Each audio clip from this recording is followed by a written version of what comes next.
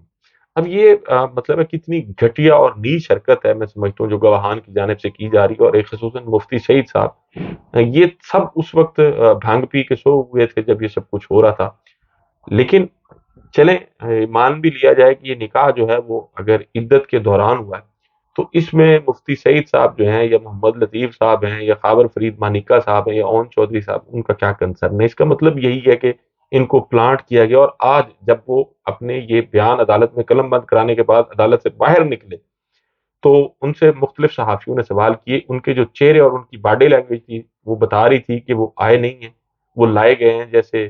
وہ عامر لیاقت صاحب نے کہا تھا کہ ہم آئے نہیں ہیں، ہم لائے گئے ہیں، تو محسوس یہی ہو رہا تھا کہ ان کو بھی لایا گیا۔ اور اس کیس میں ایک اور بڑی دلچسپ بات ہے، وہ یہ ہے کہ عمران خان صاحب کے خلاف جب کو حنیف صاحب نے یہ کیس فائل کیا تھا تو انہوں نے دوران عدت نکاح کا جو کیس ہے اس کے قابل سماعت ہونے کے معاملے میں عدالت عالیہ اسلام آباد ہائی کورٹ سے رجوع کیا تھا، تو 12 اکتوبر کو انہوں نے درخواست دی تھی۔ وہ درخواست جو ہے وہ چیف جسٹس عامر فاروق صاحب کے پاس مقرر ہوئی تھی، 1.5 ماہ ہو گیا، اس پہ ابھی تک کوئی آرڈر نہیں ہوا۔ جب وہ درخواست دائر کی گئی تو اس کے بعد جو ہے وہ درخواست مقرر ہوئی پہلی بار 17 اکتوبر کو، 17 اکتوبر کو مقرر ہوئی، لیکن جو کاز لسٹ تھی اس کاز لسٹ سے اس کیس کو نکال دیا گیا۔ پھر جو ہے وہ 17 کے بعد 1 نومبر کو وہ سماعت کے لیے مقرر ہوئی، لیکن پھر کاز لسٹ سے اس کیس کو نکال دیا گیا، اور اس کے بعد 30 نومبر کو دوبارہ مقرر ہوئی، یعنی سہ بارہ، بلکہ دوبارہ بھی نہیں، سہ بارہ مقرر ہوئی،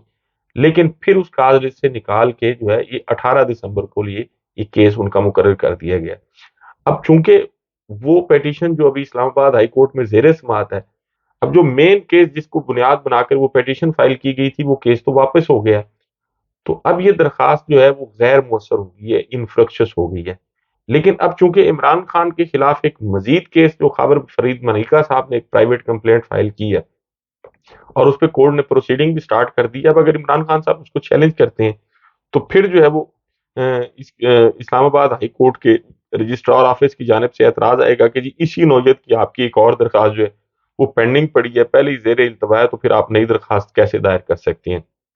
یعنی ایک مسلینیس قسم کی جو اپلیکیشنز ہیں ان کو بھی 1.5 مہینے کے لیے اگر سماعت کے لیے فکس ہی نہیں کیا جائے گا، ان کی سماعت ہی نہیں کی جائے گی،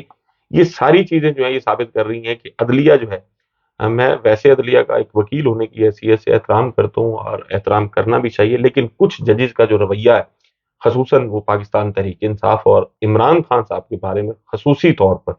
ان کا رویہ بڑا جانبدارانہ ہے، ان کو قانونی اور آئینی طور پر جو ریلیف ان کو ملنا چاہیے وہ ریلیف بھی نہیں دیا جا رہا۔ سائفر کیس میں ان کی درخواست ضمانت جو ہے وہ کسی صورت خارج نہیں ہونی چاہیے تھی، لیکن نہ صرف یہاں خارج کی گئی ٹرائل کورٹ میں بلکہ اسلام آباد ہائی کورٹ میں بھی اس درخواست ضمانت کو نہیں سنا گیا اور خارج کر دی گئی۔ تو اب سپریم کورٹ آف پاکستان میں بھی 1.5 مہینے سے زیادہ ہو گیا زیر سماعت ہے، ایک پیشی تھی جس پر فری کین کو نوٹس ہوئے ہیں، لیکن اس کے بعد جو ہے ابھی تک آفس نے اس کیس کو فکس نہیں کیا گیا۔ لیکن اس کے ساتھ ساتھ ناظرین جو سب سے دلچسپ بات یہ ہے کہ ایک طرف تو یہ کیسز کی بھرمار ہے اور عمران خان کو جیل سے باہر نہ آنے کے لیے حکومت جو ہے وہ ہر حربہ غیر اخلاقی، غیر قانونی، غیر آئینی اختیار کر رہی ہے، لیکن عمران خان صاحب جو ہے ان کا حوصلہ وہ بہرحال قابل دید ہے۔ ناظرین عمران خان صاحب نے اپنے جو جنرل سیکریٹری ان کے ذریعے کہا کہ جی ان کی اجازت کے بغیر کسی شخص کو پاکستان تحریک انصاف میں شامل نہیں کیا جائے گا۔ اب دیکھیں نا، اس مشکل حالات میں ضرورت ہوتی ہے کہ میکسیمم لوگ جو ہیں وہ آ کے آپ کو جوائن کریں، پارٹی کارکنوں کو، پارٹی لیڈرز کو اس سے حوصلہ ملتا ہے، لیکن عمران خان صاحب نے کہا کہ جی ان کی اجازت کے بغیر جو ہے وہ کسی کو شامل نہیں کیا جائے گا۔ یہ ساری چیزیں اب تک کی عمران خان کی جو سٹیٹمنٹس آئی ہیں، اپنے وکلاء کو جس قسم کی انہوں نے ہدایات دی ہیں اور جو کچھ انہوں نے اپنے پارٹی ورکرز تک پیغام بھجوائے ہیں، اس سے یہ محسوس ہوتا ہے کہ عمران خان صاحب جو ہے وہ ہار ماننے کے لیے تیار نہیں ہے۔ تو جب وہ ہار ماننے کے لیے تیار نہیں ہو تو پھر ظاہر ہے دوسرے فریق کو بہرحال ہار ماننی پڑے گی۔ ناظرین آپ سے ملاقات ہوگی اگلی ویڈیو میں، اپنا اور اپنے ارد گرد کے لوگوں کا بہت خیال رکھیے گا۔ اللہ حافظ۔